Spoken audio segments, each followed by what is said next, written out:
in Toronto, the Ukrainian Canadian community is more than 100,000 strong. For Ukrainian Canadians living here in the GTA, the headlines being read around the world today hit incredibly close to home. Many have close relatives experiencing the conflict in Ukraine. Joining us now is Kateryna Tereshchenko. Her son is there with his wife and family. And Varvara Shmygliova also joins us. Her elderly grandparents are back home, and she just returned from the rally at Nathan Phillips Square. Varvara, what was it like to be there at the rally with so many people whose hearts are in Ukraine with the people of Ukraine tonight? Well, first of all, I'd like to thank you for paying attention for this huge issue in the middle of Europe. And it was great to be there among people who are supporting us. There were not just Ukrainians, there were like Baltic countries, Poland, even some Russians. And it feels much better to stand with Ukraine and with Ukrainians. It feels better than just being at home alone with all that. So, yeah. We talked about your grandparents, 85 years old. They're there as, like taking cover in an underground garage, worrying about their lives. Have you had a chance to speak with them? And what was that conversation like?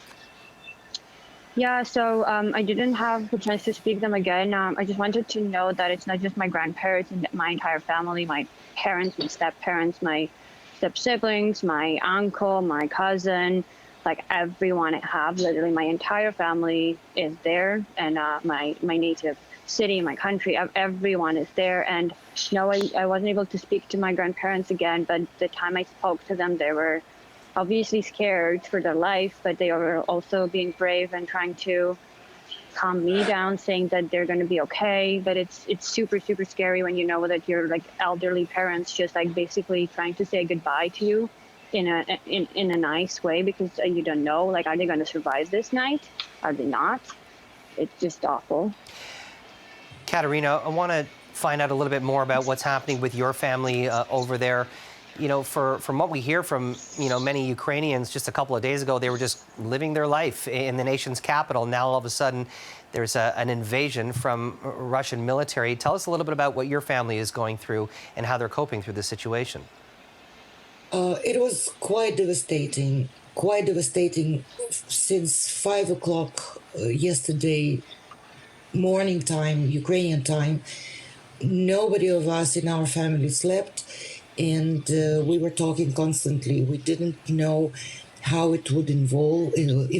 We didn't know anything, and it was so worrisome. My family is in the southern city of Odessa, a famous port, and this is one of the targets of Putin. And the very, very first moments when the war started, my family heard the blasts in the port area, and then the airport was bombed too. Then in the morning, our morning, we connected again, and they said that they don't know whether they want to flee. They are still there without knowing what to do.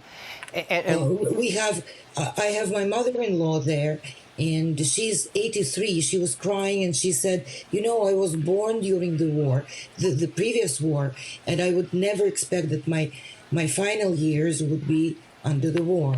So we really don't know what will happen later. And we're seeing, pictures of, mass exodus of people trying to flee in their vehicles, that there are individuals that are just trying to get their families out. But, there's a lot of these evacuation routes that are being cut off. And obviously because of the conflict and with troops zoning in on the country, are there any plans for your family to try and make alternate arrangements? And how difficult is it for them to actually move around and to try and gain safe passage out of the country?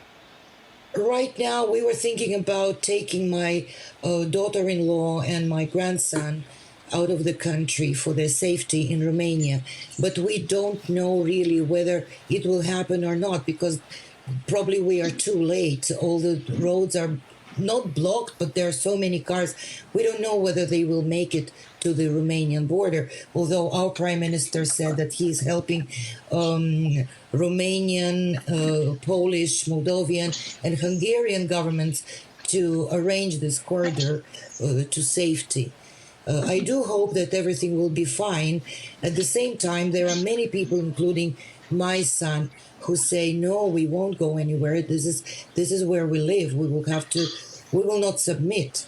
You know, and a very big number of my friends, of my acquaintances, want to register in the military service to help save the country. And what is that like, Kateryna, when you talk to your son and he's saying, I'm not going to submit, this is my country, this is my home, and this is where I'm staying, as you know, a mom who's on the other side of the ocean? I imagine that's pretty difficult to hear. It's absolutely, it's devastating. It's devastating. At the same time, I believe it's the right thing to do. If I were a boy, if I were a man, I would do the same probably. I felt the same urge to do something, to save, I don't know. I just returned from that meeting at Nathan Phillips Square. And, this feeling of real patriotism, I could feel not only from Ukrainians, but Canadians who came to support. Everybody wants to do something because we all understand that shouldn't be so, that this thug should be stopped as soon as possible.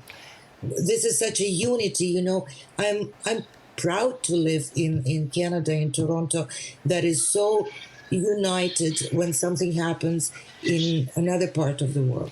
And Varvara, I'm curious, speaking with, family back home, one of the concerns that we're hearing a lot about is, the cutoff of supply chains, the ports and other routes where the flow of goods and services and food and even medical supplies is just, it's going to be very difficult for those supplies to get to where it's needed.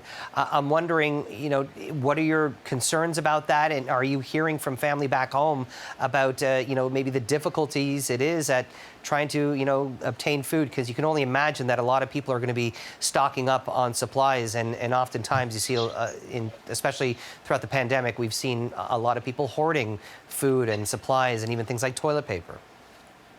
I just want to tell you two things. First, right before I went to that rally in Nathan Phillips Square, I talked to my dad.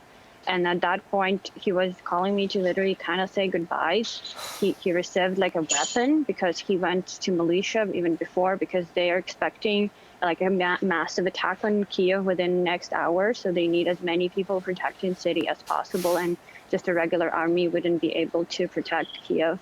So I saw my 55-year-old dad, who's like has nothing to do with army or any kind of physical labor, holding like rifle in his hands, saying goodbye to me, and then he loves me. So I really don't think that hoarding of food is our main issue right now. Our main issue right now is just to keep Kiev safe through the night and like survive till tomorrow. And no, Ukrainians been through a lot of stuff, and believe me, pandemic wasn't the worst of them. I personally went through 2 different revolutions and 8 years of war now in Ukraine. So people are rational. Like, yes, obviously some people are panicked, but majority of people are fighting, and they're, as the other person just said, sorry, I don't remember the name, that like we are ready to protect our country. We have no other choice. We have nowhere to step back. Like we have only one motherland, and right now it's up to us to protect our land. So we are really asking Canadians and the rest of the world to help us the way they can. Like, I can imagine that must have been an extremely difficult conversation to have with your father. Varvara, how are you doing throughout all of this? I can't imagine that was an easy conversation to end, knowing all the uncertainty that's happening overseas right now, and knowing that there's this ruthless military that's zoning in on your homeland. How are you coping right now? I can plainly tell you this is the worst day of my life. And I feel like it's the worst day of life of the majority of people who is associating with Ukraine, or even like just understanding what's happening in the world. We wake up in the different world. We would never go back to the world we lived in before Putin attacked Ukraine, because that means the end of all of the real security institutions. UN is a joke right now. Like everything is just falling apart, and it's up to us to build a new world that will actually work, and the justice will prevail. Like we can't let one person who's literally like mentally unwell, like and have and nuclear missiles to control the world and do whatever they want. And also, I just want to really say that out loud so a lot of Canadians can hear. Russian troops are really in Chernobyl. Chernobyl, as you know, is like a powerful nuclear plant that is only covered a little bit with some metal, and they can shoot at it in purpose or accidentally. And if this happens, the entire world will kind of stop existing the way we know it. So it's not just about Ukraine, it's about everyone. It's about the safety of the world as we know it. And today we woke up in a new reality, and we have to accept that there is no more time for sanctions, or just talking about things, diplomacy. People in my country are dying right now as we speak, and in an hour, thousands more may die. My dad may die, my grandparents may die, my mom may die. So I'm just asking you to wake up and do something about it.